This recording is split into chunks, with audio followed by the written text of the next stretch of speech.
ಆತ್ಮೀಯ H-News16 ಅರ್ಥಾತ್ ಹೇ ಸೀತಾರಾಮಕ್ಕೆ ಸ್ವಾಗತ. ನಾನು ನಿಮ್ಮ ಎಮ್ಮ ಮಲ್ಲಪ್ಪ ಜೋತಾವ. ಆತ್ಮೀಯರೇ, ತಾವು ದಿನ ಸುದ್ದಿಗಳ ಸಲುವಾಗಿ ವೇಟ್ ಮಾಡ್ತಾ ಇದ್ದೀರಿ.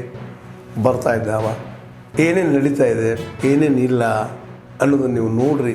ಹೊಸ ಸುದ್ದಿಗಳು ಬರ್ತಾ ಇದ್ದಾವ, ಆ ಸುದ್ದಿಗಳನ್ನ ನೋಡಿ ನಿಮಗೆ ಪ್ರಯತ್ನಿಸ್ತಾ ಇರಬೇಕು. ನೋಡಿ ಮುಂದಿನ ಸುದ್ದಿಗಳನ್ನು ನೋಡಿ.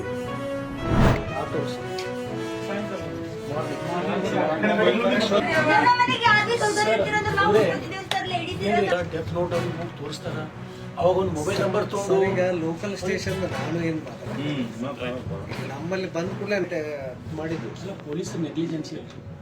Death note advance usually death note ಯಾವಾಗ ಕೈ ಸಿಗ್ತದ?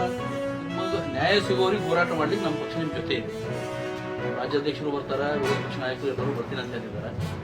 ಒಂದು ಇದರ ಪೊಲೀಸ್ ವೈಫಲ್ಯ ಪೂರ್ತಿ ಇದೆ. ಇದು ಸೀದಾ ಕಾಣತ್ತು. ನಮ್ಮಲ್ಲಿರುವಂತಹ ಪೊಲೀಸ್ ಅಧಿಕಾರಿಗಳು ಎಲ್ಲೋ ಒಂದು ಕಡೆ ಆ ಕಾಂಗ್ರೆಸ್ನ ಕೈಗೊಂಬೆ ರೀತಿಯಲ್ಲಿ ಕೆಲಸ ಮಾಡ್ತಾ ಇದ್ದಾರೆ. ಉದ್ದೇಶಪೂರ್ವಕವಾಗಿ ಇದೆಲ್ಲ ಆಗಿರ್ತದೆ. ಯಾಕಂದ್ರೆ 0 FIR ಮಾಡಬೇಕು ಅಂತ ಕಾನೂನು ಇದೆ. ಯಾವುದೇ ಪೊಲೀಸ್ ನೀವು ಇಲ್ಲಿ ಇನ್ಸಿಡೆಂಟ್ ಆಗಿದೆ ನೀವು ಒಯ್ದು ಬೆಂಗಳೂರದಾಗೂ ನಾವು FIR ಮಾಡಬಹುದು. 0 FIR ಕಾನೂನು ಇದೆ. ಅದೆಲ್ಲ ಏನು ಇಲ್ಲ. ಅದಕ್ಕೆ ಅವರೆಲ್ಲ ಸರ್ಕಾರದ ಕೈಗೊಂಬೆ ಕೆಲಸ ಮಾಡ್ಯಾರ.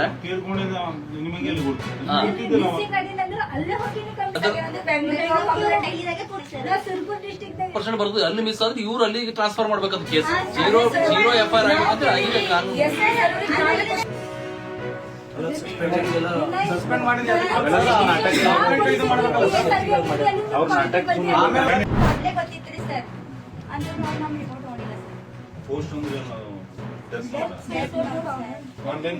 ಇನ್ಸ್ಟಾಗ್ರಾಮ್ ಪೋಸ್ಟ್ ಮಾಡಿದ್ರೆ ಫೇಸ್ಬುಕ್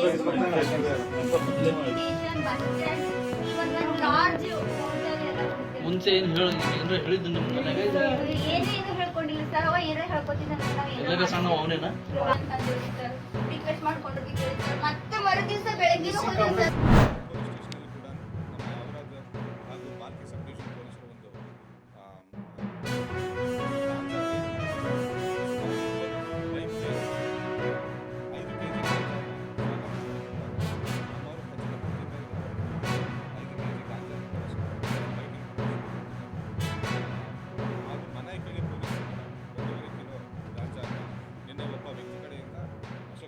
ಅವರ ಮೇಲೇನು ಕೂಡ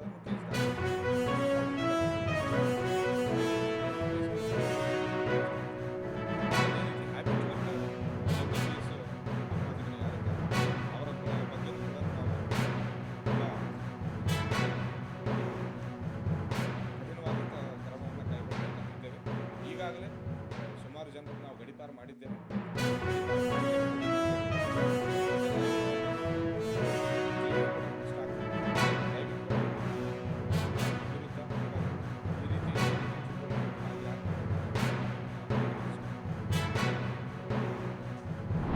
ಅಧ್ಯಕ್ಷೀಯ ಭಾಷಣವನ್ನ 2 ರೀತಿಯಲ್ಲಿ ಉಳಿಸಿದ್ದಾರೆ ನಮ್ಮ ಬಾಂಧವರು.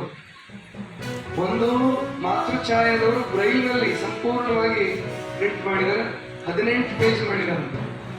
ಬ್ರೈಲ್ ಲಿಪಿನಲ್ಲಿ ಅಧ್ಯಕ್ಷೀಯ ಭಾಷಣ 18 ಪೇಜ್ ಇದೆ. ಅಂದ್ರೆ ಸೈಟೆಡ್ ಅಲ್ಲಿ ಅಂದ್ರೆ ಕಣ್ಣಿರೋರ ಲಿಪಿನಲ್ಲಿ, ದೃಷ್ಟಿಯುಳ್ಳವರ ಲಿಪಿನಲ್ಲಿ ಅದು 6 ಪೇಜ್ ಆಗುತ್ತೆ. 6 ಪೇಜ್ ಕನಿಷ್ಠ ಆಗತ್ತೆ.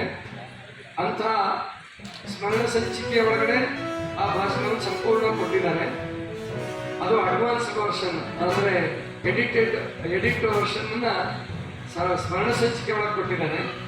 ಅದನ್ನು ನೀವೆಲ್ಲರೂ ಓದ್ಕೋಬಹುದು. ದೃಷ್ಟಿಯುಳ್ಳವರ ಲಿಪಿನಲ್ಲಿದೆ. ಬ್ರೈಲ್ ಲಿಪಿನಲ್ಲಿ ಒಂದು ಸ್ವಲ್ಪ ವಿಶೇಷವಾಗಿ ಒಂದು ಮೊದಲನೇ ಸಂಚಿಕೆ ಅದು, ಅದನ್ನು ಬ್ರೈಲ್ ಲಿಪಿನಲ್ಲಿ ಮಾಡಿದ್ದಾರೆ. ಅದು 18 ಪೇಜ್ ಆಗಿದೆ. ಆತ್ಮೀಯರೇ, ತಾವೆಲ್ಲ ನೋಡ್ತಾ ಇದ್ದೀರಲ್ಲ, ನ್ಯೂಸನ್ನು ನೋಡಿದ್ರಿ, ತಮ್ಮ ಅಭಿಪ್ರಾಯ ತಿಳಿಸ್ತಾ ಇರಬೇಕು. ಜೊತೆಗೆ ತಪ್ಪಿದ್ದಲ್ಲಿ ತಿಳಿಸುವಂಥ ಕೆಲಸಗಳನ್ನು ಮಾಡಬೇಕು. ಒಳ್ಳೆಯದಿದ್ದರೆ ಸ್ವೀಕಾರ ಮಾಡಿ, ಕೆಟ್ಟದ್ದನ್ನು ಬಿಡಿ ಅಂತ ಹೇಳ್ತಾ, ಇದು H-16 ನ್ಯೂಸ್, ಸತ್ಯದ ಕೈಗನ್ನಡಿ. ವಂದನೆಗಳು.